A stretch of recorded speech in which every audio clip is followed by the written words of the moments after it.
Hello everyone, and welcome back to Wednesday here on the Pagan Perspective. I'm your host Eric. This week we are talking about a lack of support and your chosen path.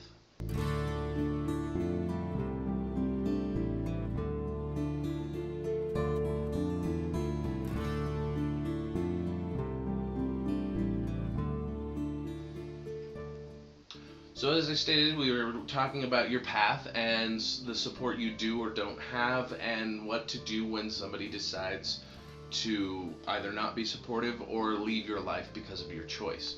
Now, the very first thing I want to talk about is the specific viewer that messaged us on their behalf was 15 years old and their parents are not supportive and they wanted to know what to do about that. Well, I'm going to be relatively short about this because I believe very much in honoring the ancestors and honoring your parents. My suggestion is either don't tell them, don't talk about it, try and avoid talking about the subject. The less you bring it up, the less it will be a problem. And I understand that doesn't solve the problem, but at 15, you're still living at home, you're still under their rules, and yes, they may say you have to go to church. Well, guess what? It sucks to be a teenager. You should still go to church because your parents told you to or asked you to.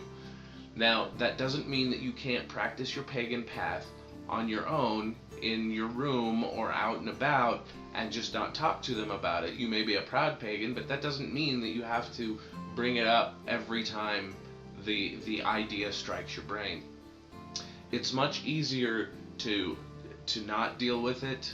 I know that's not healthy and that's not great and that's not fun and it doesn't make you feel good, but your parents want something for you, whether it's in your best interest or not. That's not the consideration here. It's that your parents want you to do something and you should do that. Once you're out on your own, you have every possibility to make any choice that you'd like, and nobody can tell you no because you're an adult and you're providing for yourself. But in my personal opinion, what you should do is what your parents have asked, simply because they have provided for you up to this point to where you should have no need to support yourself, because that's what your parents are there for. So I would say, in short, I would say just let it lie, and if you have to only do it when you're alone, that's something that you may just have to do until you're old enough to be out on your own. And you should respect the wishes of your elders and your parents. It's just how it is until you're an adult yourself and no longer being supported by them. The second part was, what do you do when someone has decided that they no longer want to be part of your life because of the decision that you have made in your beliefs or the practice that you hold?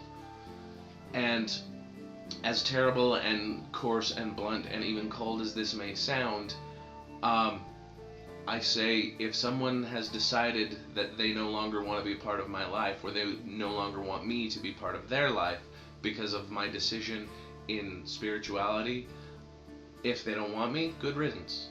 And I know that sounds terrible, but here's how I look at it. I will do what I can to salvage a relationship with somebody that I consider a friend. If I feel that they're taking this a little too heavily, a little too seriously, if I feel like they're not considering the fact that outside of my religious and or spiritual belief and decisions on that plane, if I'm still a good person and we still get along, we can decide as people, consciously to set that aside and just ignore it. I won't bring up to you that I'm a pagan if you don't bring up to me that you're a fundamentalist Christian. I mean, I understand that in the back of your mind you may be in fear for my mortal soul, but I'm not, because I don't believe the same way you do. If we can put that aside and just say, yeah, that's what I believe and that's what you believe, let's just ignore the fact that that's the case and still be friends and enjoy things like a cup of coffee together and, good company and, just any of the activities that we like to do. if we can continue to base our friendship on the friendship that we've established, that's awesome. But if you can't get past the fact that I don't believe that Christianity has all the answers, and you don't want to be my friend anymore, fine. Have a nice life.